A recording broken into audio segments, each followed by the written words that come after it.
Thank you for recommending me this video. And let's take a look. Warframe is a wake-up call. Look, the phrases free-to-play and live service, whether by themselves or in combination with one another, don't fill players with a lot of confidence. And they shouldn't, because they become synonymous with games and studios that are under-delivering on a product and service while asking for the absolute most from their audience. More time, more engagement, more money, extracting as much as they possibly can while putting in the least amount of effort. Warframe is the most well-known yet under-discussed and underappreciated games in all of gaming. It's often referred to as the internet's best-kept secret, and I'm tired of it being a secret. For all intents and purposes, Warframe is the blueprint by which many of these free-to-play games and live service games should be following, but they're not. It's a game that is tirelessly supported by its developer and by its community in a way that I don't even think any other game can even replicate, and once you guys hear about some of this stuff, it's going to blow your mind. Okay. Free-to-play and live service is supposed to be a way for developers to be able to deliver a smaller product and grow it over time. Be able to deliver a valuable service, a valuable product, and grow it while the community supports it. And that's the kind of game that Warframe is. Mm-hmm. Yeah. That's what we're going to be talking about today. Okay. Luckily, today's sponsor is actually the game that inspired Warframe. I've played World of Tanks multiple times over the years with my friends, and this is an easy suggestion to make. World of Tanks is one of the longest running free-to-play games on the market and has been actively supported for over a decade now with over 100 million registered users, hundreds of tanks and tons of customization, high-fidelity graphics, incredible sound design, and hundreds of hours of gameplay. The extensive arsenal includes tank destroyers, artillery, light, medium, and heavy tanks, providing you with a wide range of options for different combat strategies. It's a free-to-play game that brings you massive battles with a huge variety of tanks. Whether you're charging in guns blazing or sneaking up on enemies, there's always a new way to play. And here's the best part. New players will get an amazing deal using the invite code COMBAT and the link in the description below. You'll get a Cromwell B Tier 6 British Premium tank, 250,000 credits, and 7 days of premium access. Plus, you'll get to try out 3 other Tier 6 tanks for 10 battles each. Just use the link in the description below to get started. So what is Warframe? It's a looter shooter, live service MMO with a third-person perspective. You play as a Warframe, you're dashing through levels, taking down enemies, farming up materials, currency, and other items so that you can continue to build more weapons and more Warframes to use. Warframes vary in their looks and abilities. Some of them play like a ninja, others like a battering ram or even a wizard. There's even a frame that lets you create your own music so that you can buff other players. You have pets, ships, clans, PvP, personal housing, boss fight. Okay. I know that the First Zen is like taking a lot of inspiration from this, but it's crazy how similar it is. Like, it's like, not to shit on any developers. Like, I get it. Like, I would take something for this game, and in time improve upon it. You know, nobody knows how they made this. Like, you can't ask a developer, like, how did you make this? You made it so perfect. I want to know the secret sauce. Like, they're not going to tell you. Come on, so they have to figure it out for themselves. And that is why it doesn't work as good in the First Descent, because, hey, they're doing it for the first time. So how the hell would they know? No, they don't. Come on, you make a video game. We'll see how you do it. Make bread for the first time. I know there's a lot of people who don't even cook their potatoes because they have no idea how to do it. And then they complain about, First Descent, what a shitty game compared to Warframe. Well, you can't cook a potato. It's a roguelike, a fighting game, open worlds, and more. It has consistently stayed in the top 20 of the most played games on Steam for over a decade now. And in doing that, there is something inherently special here. If we look at the game's player base on Steam, while it's not burning the world down with insane peaks, it's maintained its player base consistently since 2013. And hold on. Okay, 54,000. That is okay. I think that is okay. The First Descent, 10,000 right now. 10 to 12. I wouldn't say that either of those are like, okay, yeah, 10,000 isn't that much, but 54,000, it isn't that much either. It isn't. All-time peak 189.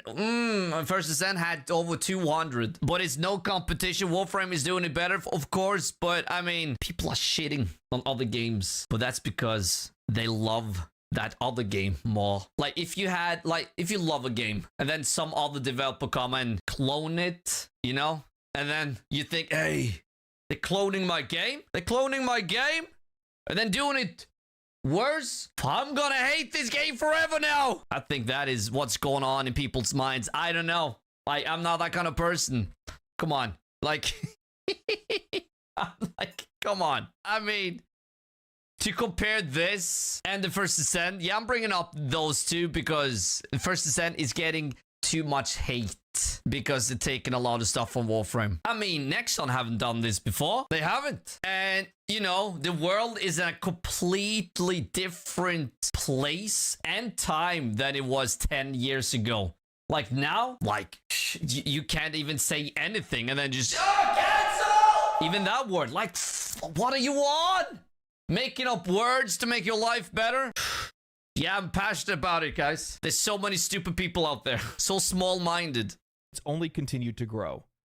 So how has Warframe maintained that success? Why is nobody talking about it? And unlike many other live service games, why... Okay. That right there? Why isn't people talking about like this? You don't hear anything about it. It's doing so good for so many years. The only thing you hear about is if a loot game fails or if it's Destiny 2. Why are we hearing people complaining about it or how it mistreats its players? Well, to answer that, we need to understand the game's history and that of its creators. Now, you may recognize the name Digital Extremes. Renowned for their early work on Unreal Tournament in partnership with Epic Games, they played a pivotal role in shaping the landscape of multiplayer first-person shooters. They were among the first to popularize key features like online multiplayer, power weapons, team deathmatch, and capture the flag, laying the ground for many of the multiplayer games that we play today. Holy shit. After parting ways with Epic Games, as Epic went on to make Gears of War with Xbox Studios, they decided to... I remember this. Holy shit, it was bad. Oh. They tried, but nobody would support them. Nobody. So that's what I mean. Different times? Come on. Pitch their own game idea, and they tried to do it for over a decade. That game was called Dark Sector. They struggled to find a publisher for this dark sci-fi MMO concept that they had, and ultimately Digital Extremes was forced into doing work for hire just to be able to keep the company afloat. The decision to take on work-for-hire projects, while necessary for financial stability, came with its own difficulties. The studio faced a cycle of hiring employees for specific projects and then laying them off once that project concluded. This practice is commonplace for work-for-hire studios. However, it disrupted the lives of their employees and their families, a situation that the studio founder has regretted since then. He believed that publishers often lacked a clear vision, and that Digital You think? You think they lack a clear vision? That's been happening for over 20 years. Come on. Extremes would have been better off just focusing on smaller, self-controlled projects, as seen with independent studios that tend to produce higher quality work when they're given full creative control. Yes! Despite the continuous efforts to pitch Dark Sector to publishers, the studio continued to face rejection, primarily due to a lack of interest when it came to sci-fi games on the side of publishers, a sentiment that somehow never even... Different times. Again, different times. ...changed even with the success of Halo. In a desperate move, Digital Extremes caved to a publisher's demands, shifting Dark Sector from a sci-fi MMO to a game that emulated the success of Resident Evil 4 at the time. This change involved transforming the protagonist from a space ninja to a CIA operative named Hayden Tenno, which strayed very far from the original concept. Yeah, the new version of Dark Sector struggled to be able to find an audience. However, it eventually did and gained respectable reviews as well. After the release of Dark Sector, the industry started to trend away from AA releases to AAA games. You hear that? Things change. I'm again talking about the comparability between the First Ascent and Warframe, because there's a lot of that. I saw that in the comments too in my previous Warframe video. I mean, come on, guys, calm the down, okay? Yeah, you see, even then it was a shift. That's why this, got released, because it was a shift in the industry. And right now, you see it in the first Ascent, like, oh, big boobs, beautiful women, big asses. And people are like criticizing that. I mean, how old are you? Huh? Firstly, does it matter? As long as the game is good. If you don't like the game, okay, but don't shit on the characters. Like Like, there's nothing wrong with it. And it sells. It's just there's so many people feelings are made out of glass. You touch them and just... This made for more issues at Digital Extremes. The studio, which had previously worked on BioShock's multiplayer and The Darkness 2, found itself struggling to find any contracts as they began to dry up and publishers wanted to start making games in-house. Observing the success of free-to-play games like World of Tanks in 2010, Digital Extremes saw an opportunity in an emerging market.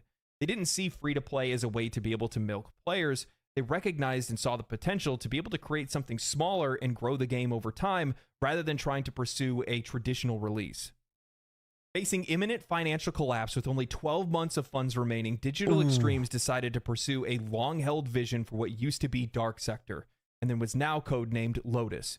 Within 2 months, they developed a working demo featuring spaceship raids and procedurally generated loot and layouts with an emphasis on co-op and PvE gameplay, recognizing there was a gap in the market. They approached free-to-play publishers asking for support, but they were getting rejected yet again. Undeterred, Digital Extremes decided to self-fund the project with only 9 months of funds remaining, wanting to give it their all rather than simply just walk away. Holy shit. The development of the alpha version of the game saw significant involvement from Rebecca Ford, an intern who led the creation of their community team. This team was crucial in gathering and responding to player feedback, a strategy that helped shape the game's development and ultimately its success. Yes! And that is why Asian developers are doing the best when it comes to live service games, because they listen. Same with Digital Extreme, they listen to the community. Community gives feedback. Nexon releasing a patch every week, improving. It will take time, of course. They never done this before. Like, you can't just look at the game and then make it without the ingredients. Like, try, okay, you're given a cake, like a nice, like, let's say a wedding cake. Boom, on the table. Okay, make that. Come on, like, make it. Try and make that wedding cake without knowing how to make it. Good luck. Embracing the success of Kickstarter campaigns that were going on at the time, Digital Extremes introduced supporter packs to raise additional funds. This approach, while initially slow, proved ultimately effective and demonstrated that there was an audience. Supporter packs, still to this day, are making a lot of money. People want to buy that shit. I don't remember what game it was, but people were just, hey, supporter packs. Like Founders Pack. Are you going to release them? I want to support. I want to buy, you know?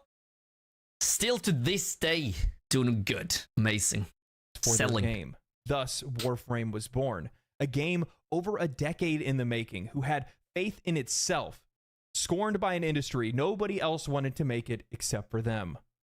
It released into beta on Steam in 2013 to over 20,000 players and has only continued to grow since.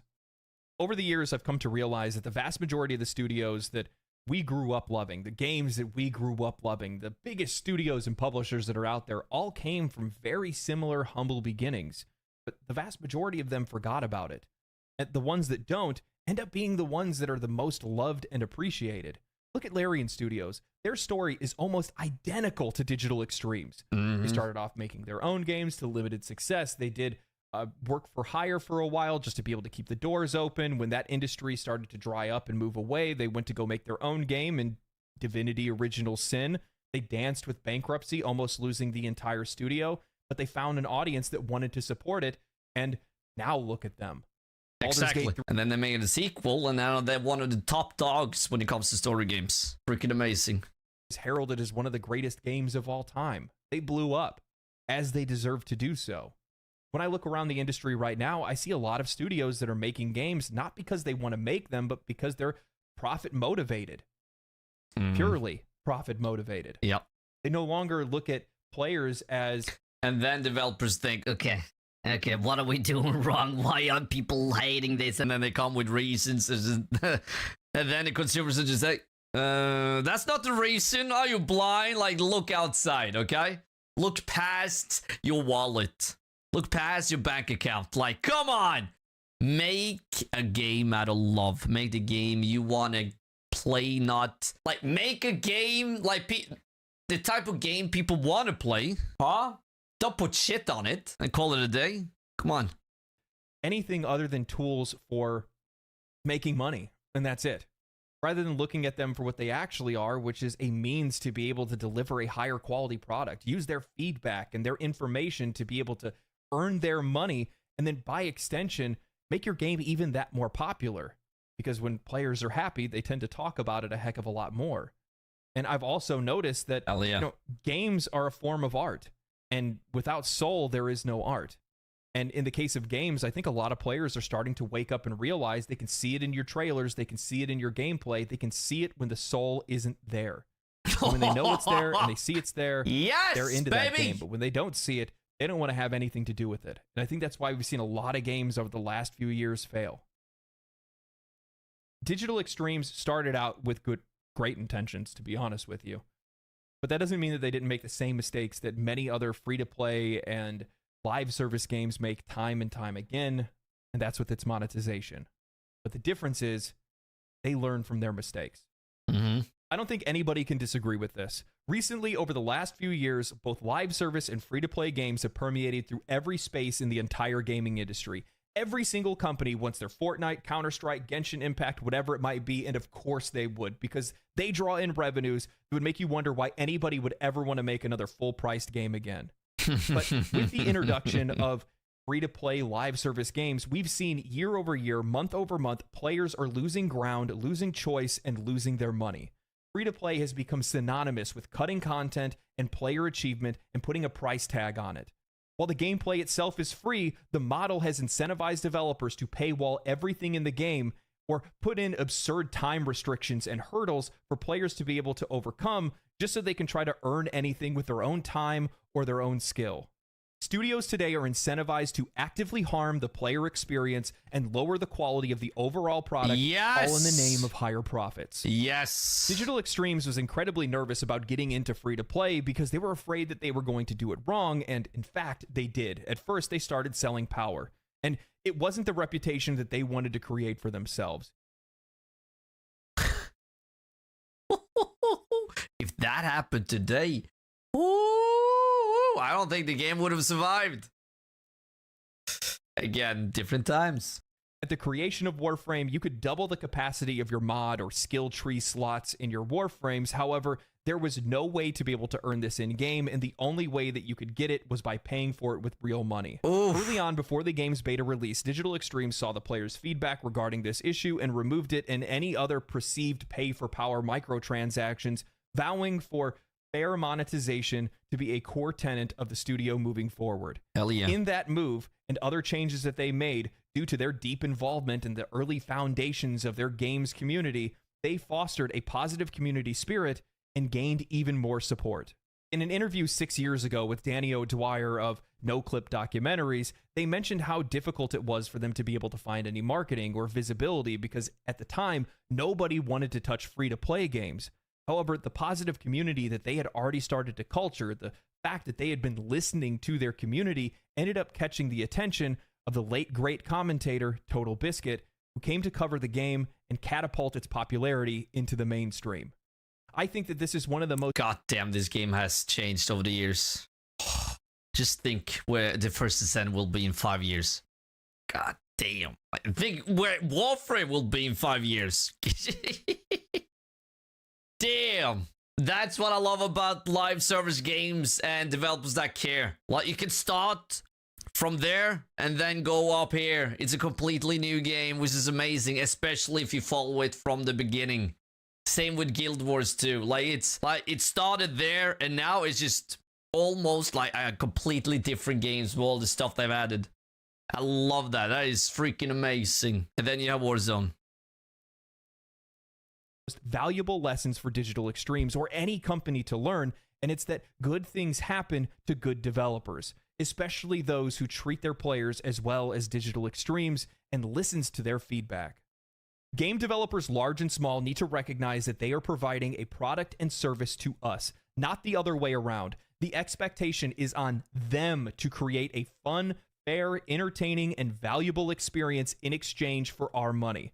When I see game developers posting on Reddit talking about how they hate gamers because of YouTube livestream comments, or how a lead Starfield developer makes a Twitter thread saying, funny how disconnected some players are from the realities of game development, and yet they speak with complete authority. I mean, I can guess what it takes to make a Hostess Twinkie, but I don't work in the factory, so what the hell do I know, really? Not a lot.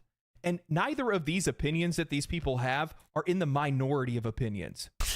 With what authority do players speak? With their money. They are your paying customers. Paying customers. While players may not know exactly how to voice their concerns, and oftentimes will do it in the wrong way, you still should be listening to them because they are telling you that something is wrong with your game, and at the end of the day, all they want is a better product, which only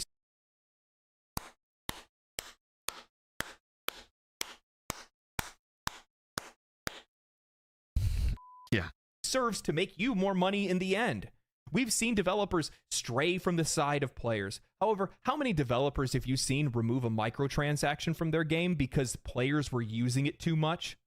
When Warframe introduced colors for their pet skins, they didn't realize that they had inadvertently created a gambling mechanic where players were trying to search for the rarest skin colors and the combinations that they wanted. DE saw that a player had rolled his pet's color 200 times and their stomach sank. Within a day and a half, they had removed the mechanic from the game and reworked it, without the need for player feedback. The spirit of that can be found throughout the entire game. As of a recent update, now everything in the game, just about everything in the game, is earnable in-game with very few outliers.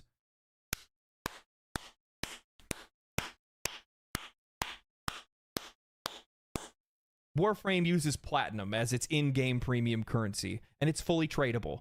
Players can go out, farm valuable resources, mods, weapons, and Warframe blueprints, and then trade with other players without ever even spending a dime. You would think that this is trapped behind some type of end-game progression or something, right? No, you can start doing this within the first 15 to 20 hours of playing the game. I was already trading items with other players and stockpiling currency from the minute that I had started. While players still have the option to buy anything that they want from the game's in-game shop, all of those things, or at least the vast majority of them outside of cosmetics and color palettes, can be earned in-game. So, Mr. YouTuber, that means that Warframe must have the most difficult and high-end equipment behind paywalls or something, right? It has to be insanely difficult to get. No. The pinnacle Warframes and weapons are called primes. You can earn these by cracking relics, and you get relics constantly while you're playing the game. When you go to do these missions to crack the relics, you're playing with 4 players, and all 4 of you can choose. Okay. For you guys who love Warframe, I know what you're thinking. Hey, our first is Zen main. Is he gonna comment on this? Yes, and I know. I see it straight away. We don't need to mention it. I see this. I know where they got it from. I know we're not next up. Like we know. Okay. But it works, okay? Even this booster. I know. Hey, but a game can take inspiration, okay? It's allowed, but I see it. I know. I've known it the whole time. It's just it's funny to see, okay? But both games can still exist, okay? Come on. To use the exact same relic, which would then increase your chances of being able to get what you wanted, because everybody can choose from everyone else's rewards. Meaning that even if you're in a party that isn't coordinated and you're all running different relics, if you don't get what you want out of yours, you can just get a copy of somebody else's thing if it's more valuable.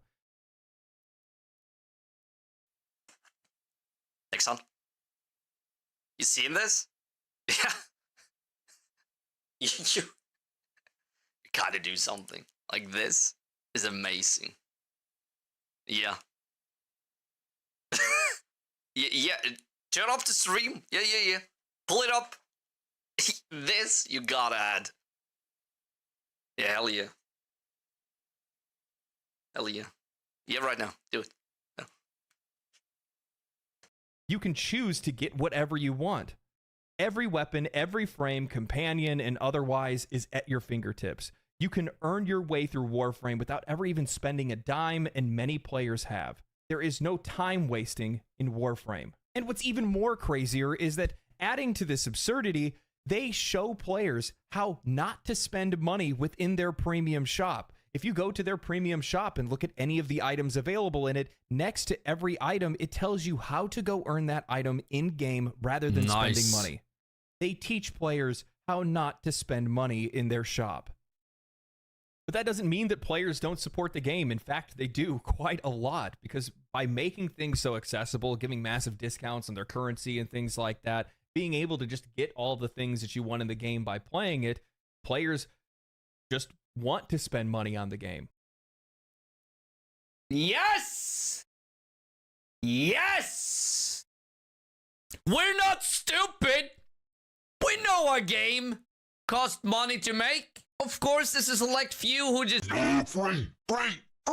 Most of us, okay? If the game is good and you're an awesome developer, we'll pay. We'll gladly pay, okay? So take notes! Because they want to support it, because they love the game so much, not because they feel like they need to. Imagine that. Imagine a world in which the players are not spending money on a game because they need to overcome some fabricated barrier that's put in place, and if they spend money, they're going to be able to get through it faster or get through it at all. No, instead, they're spending money because they actually want to support the game. They just are enjoying themselves and want to spend the money. Now, mind you, some of this is definitely driven by convenience, but the vast majority of players just love the game and want to support it. And that's not to say that there aren't areas worth criticizing. Yes. I'm still not a fan of the fact of them having 12 to 72 hour crafting timers on weapons and warframes. That's just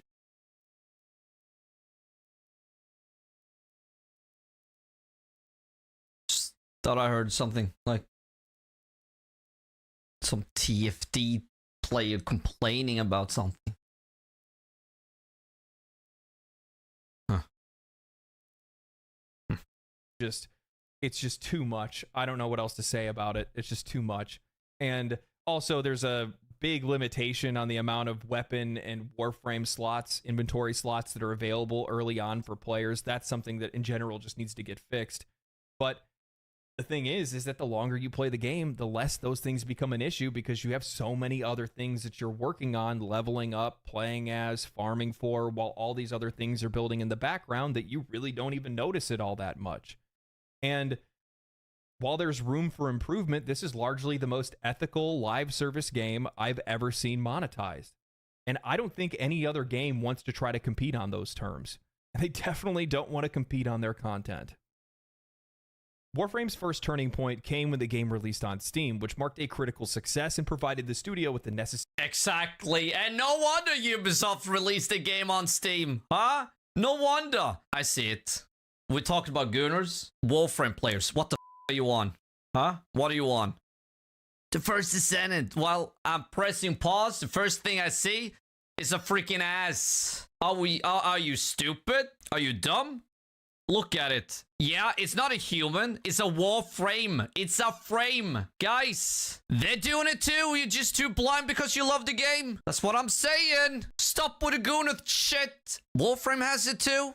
You just don't see it because they're not human. And it's okay, because it sells. Okay? Doesn't matter if it's a man or a woman. Like, if it has a skin with a muscular guy and has a skin of a fat guy, of course I would freaking buy the hero, like the action hero, like the muscular guy.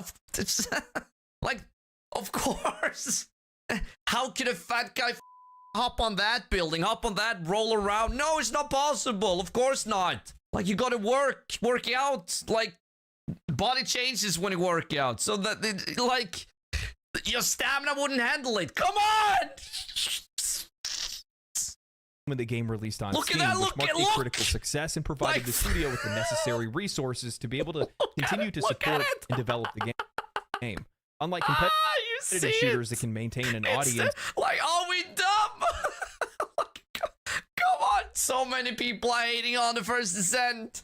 I bet this one is the only one. I've even seen a frame with big boobs, and I just, okay. You live in your world, and I live in the real world, okay? We can like both games. Both games can exist. But don't tell me that Warframe doesn't have nice asses and big boobs. So don't tell me. I've seen it. This is not the first time. I've been keeping my mouth closed, but now, like right here, come on. With minimal updates, Warframe faced the challenge of sustaining interest in a PvE-centric game, which is far more difficult. To overcome this, Digital Extremes heavily leaned on the experienced development team who had weathered the storm through the toughest times and possessed the deep institutional knowledge that was necessary to make the game successful. If it wasn't for the fact that they held on to their employees when the game and the studio was facing its closure, they likely would have never been able to make the game the success that it is today. In the years following the game's release on Steam, Warframe saw a rapid expansion in content. The studio introduced clans, player hubs, a plethora of new weapons and warframes, and diverse gameplay elements like open-world areas, vehicles, and space combat. But the most significant shift in the game's identity came with the release of The Second Dream, a cinematic quest that redefined Warframe as a game. This quest introduced fully voice-acted, high-quality cinematic experiences with intricate writing and storytelling that elevated the game from a compelling free-to-play title to a truly exceptional experience. No longer was Warframe just a free-to-play game, it was just a great game that happened to be free-to-play. Digital Extremes continued to push boundaries with subsequent updates, including the new war, Whispers in the Walls, and the upcoming major update, Warframe 1999. These expansions demonstrate a level of writing, character development, and cinematic quality that's typically associated with AAA blockbuster titles and reflect nothing of what we've seen in typical free-to-play games. The studio's ambition to deliver high-end content remained evident with every release. This is the thing I hope that Nexon adds.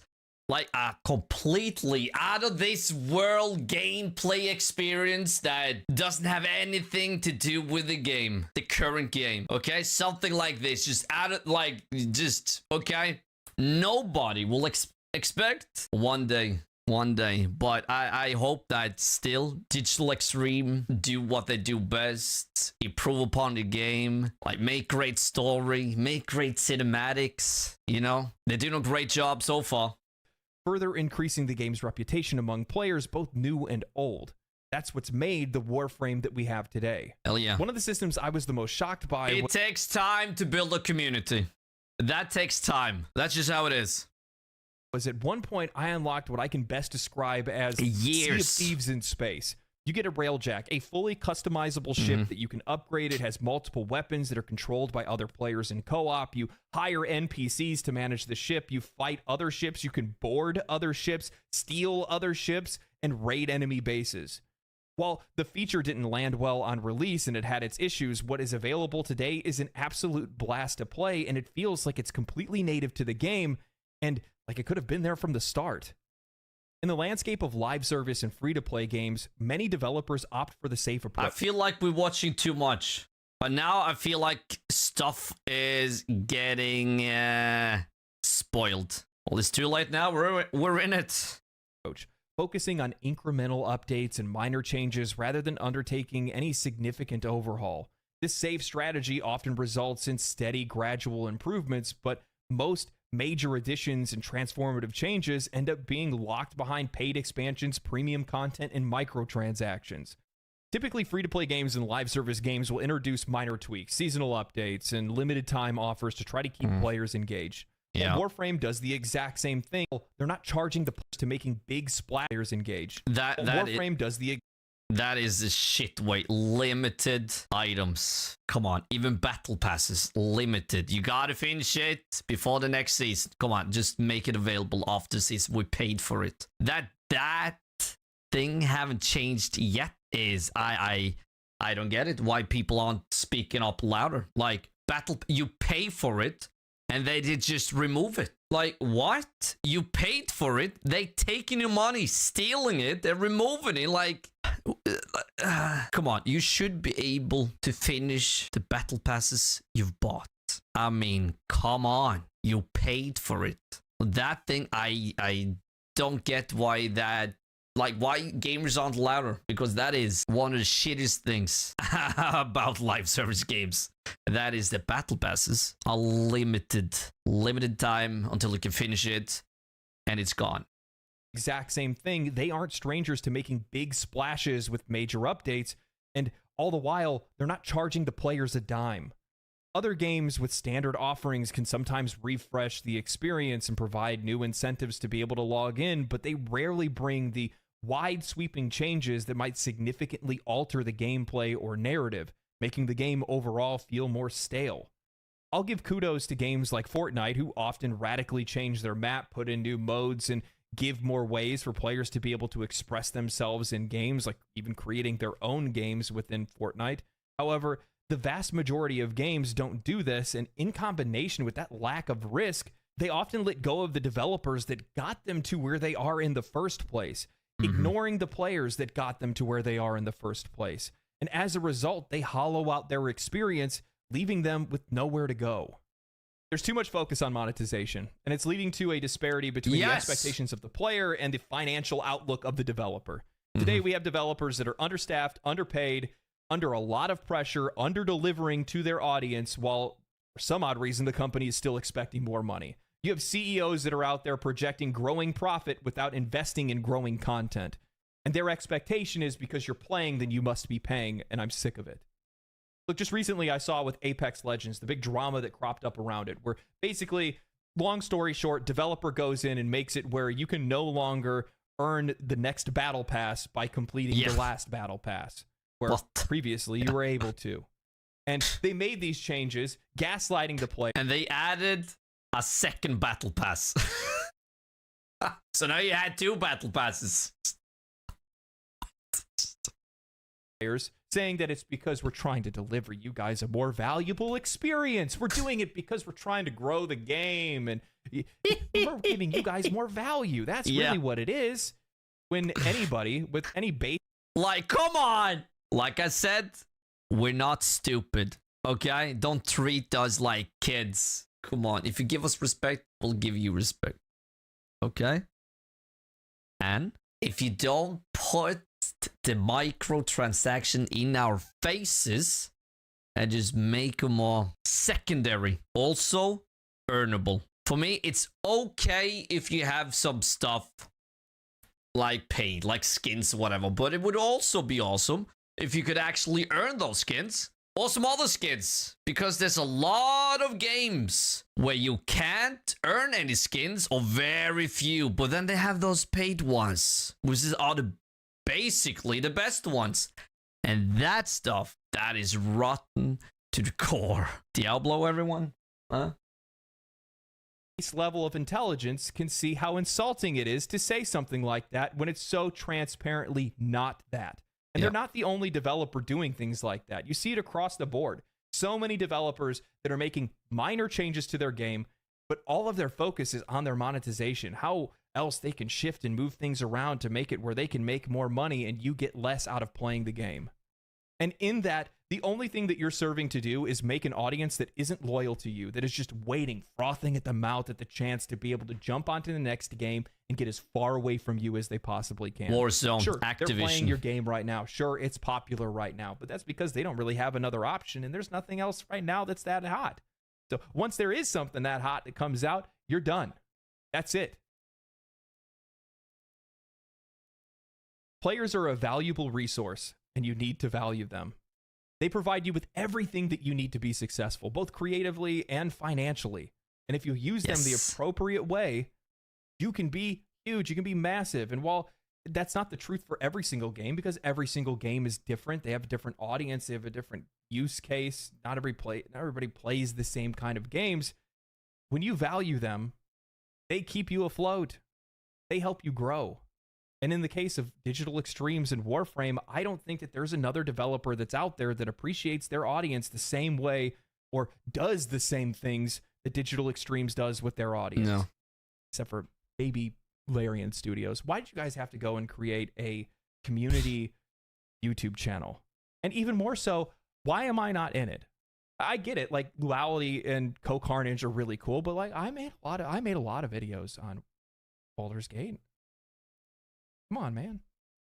Initially, I had wondered how Warframe was able to hold on to such a consistent player base for so long. Regardless of good or bad updates, new games, or financial declines, their core audience has stayed rock solid for over a decade now. Yeah, that is... In and of itself, that is a feat that very few games have accomplished. I was about to say. It wasn't until I started streaming my experience over on Twitch, playing the game for the very first time, that I was exposed to the game's community, and in that, I noticed how positive they are. They are. A are. really similar experience I had with Final Fantasy XIV, but altogether completely different.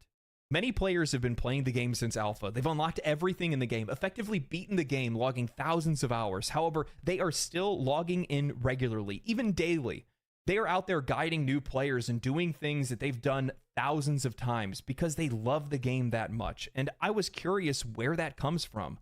While sure, the game has regular updates, new content, new weapons, and new Warframes, I couldn't see how Warframe could become somebody's daily driver until I saw how Digital Extremes engages with their community. Oftentimes, developers lay silent between content releases and major updates. Yeah, this is something that Nexon should do too. Like, they're doing it in small portions with these live streams, but these guys are doing it weekly, which is freaking amazing. Even having the CEO coming on stream, definitely. But I think that Nexon is still doing something great. Like, they are communicating with the players, but at the same time, you know, they're not that good at English, so they need to figure things out. But they're trying, and they have a more regular live streams too. Like, I think that is, yeah. But of course, Digital Extreme is doing it way better, no doubt about it. But yeah. So they put their head in the sand, they let a couple people go out and respond or repost on Twitter, and only come out of hibernation to make promotional content to drive up interest around the next big update or major change. In that time of silence, I think it makes it feel like updates are further apart than they actually are. Players aren't engaged, and when they aren't engaged, they lose interest. And DE makes it really hard for you not to feel engaged as they support their community like they're content creators rather than game developers. Every single week, they go live on YouTube and Twitch to do something they call a dev short, where Steve Sinclair, the CEO of Digital Extremes, together with Rebecca Ford, the once community manager and now creative director of Warframe, just talk to the players for 15 minutes. They answer questions, they tell them about things that they're working on, they joke around. They do this every week. What other game studios give that kind of transparency to the players? What other game companies are that grounded to make sure that their CEO of all people is constantly in contact with the players? None. No, Nexon is on a great way. Like, the director is there, the producer is there, so they're on a great path. But every week, no. But I mean, and that's not all they do. And again, somebody's probably gonna comment on the video that is coming out. That, hey, it's not as far from it. Yes, it is. But they're trying, okay? And again, Warframe is doing it better. Okay, so calm down. Creative director Rebecca, right there. Creative director Rebecca. Like, they haven't, Nexon is having their creative director on the live streams. But they're not that good in English. I don't know where Digital Extreme is from, but it's, you know, yeah. Wednesday and Thursday, they host prime time over on Twitch, and each of them have their own separate streams for English and Spanish, where the developers and community managers come out to play the game with the players. Have you ever heard of anything more absurd than that? Developers actually playing their game and playing their game with players, with an audience up to 250,000 viewers, giving away skins, Twitch drops, different items, premium currencies. They tell stories, they play trivia games with chat, and they show off different community art submissions. They are more involved with their community than I think any developer ever has been, and the fruits of their labor shine so brightly. It shines in how positive their community is, how engaged they are, how well the game is developed and supported, how solid the monetization is. It's why they are allowed to take the risks with the games like they have, and even with future games in development like Soulframe. The players know that they're appreciated. They know that the developer is trying to achieve something, and they can tell that they truly love what they are doing. They can clearly see that these developers love their game, and it shows. Digital Extremes recognizes what many developers have slowly started to drift away from, that players are a part of your game, and without them, your game wouldn't be what it is. And in fact, for Warframe, that's literally true. Yeah. In the early days of Warframe, movement is exactly what you would have expected the game to be. Just a over-the-shoulder, third-person shooter. It had sliding and running, but overall the movement was slow. Players discovered an exploit where they called it Zoran coptering, where they could essentially fly across maps, sling themselves across maps, and complete missions in a fraction of the time. Instead of removing this, instead of standing against the players and changing something that the players were enjoying or doing, they recognized that the players were exploiting this because they were trying to avoid something that was actively ruining their experience. Yes. So Digital Extremes revamped the entire movement system for the game, reworking it from the ground up to be one of the most fluid movement systems in all of gaming. Yeah. This video took a lot longer to record than I thought it would. It's already dark outside. You might actually end up hearing my cat chattering with another cat that shows up outside, this little orange cat. They just kind of talk through the window. It's adorable. Over the last few years, I've noticed a conversation that's popped up between game developers and game journalists, and they're talking about how cold and unfeeling and how unsympathetic gamers are towards the plight of the industry, how some of these companies are failing, how games are failing, how companies are going out of business. Don't blame the players. Their jobs, and they are absolutely right. Because at the end of the day, we are consumers, we're buying games, and if you do not make a game that we want to play and it wasn't worth our money and we wasted it on your game and you go out of business as a result of that, that's on you. You got what you got coming to you. But it didn't used to be like that. And I think the reason why is because back, and this is something that's just kind of evolved over time, is that many of the companies that are out there right now, some of the biggest companies that are out there right now, came from humble beginnings, no different than Larian Studios or Digital Extremes or anyone else that's out there.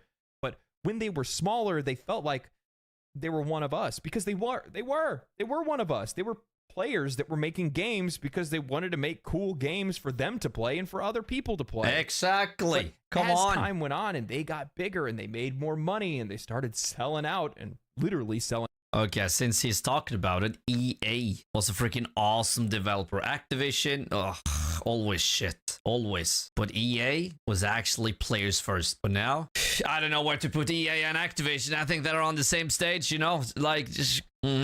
So yeah, I think indie developers are doing the best in this industry, for sure. Out to other companies. What ended up happening is that conversation changed. That interaction that we used to have, that relationship that we used to have with the developers, that parasocial-like relationship that we had, started to disappear because they started talking to us through a veil of money. It was always apology letters and tweets that are just trying to manipulate the truth more than anything else. It's all gaslighting. You're not trying to help us. You're not trying to do anything for us. You're just trying to make money. And to be honest with you, it's cowardice. It's so disgusting.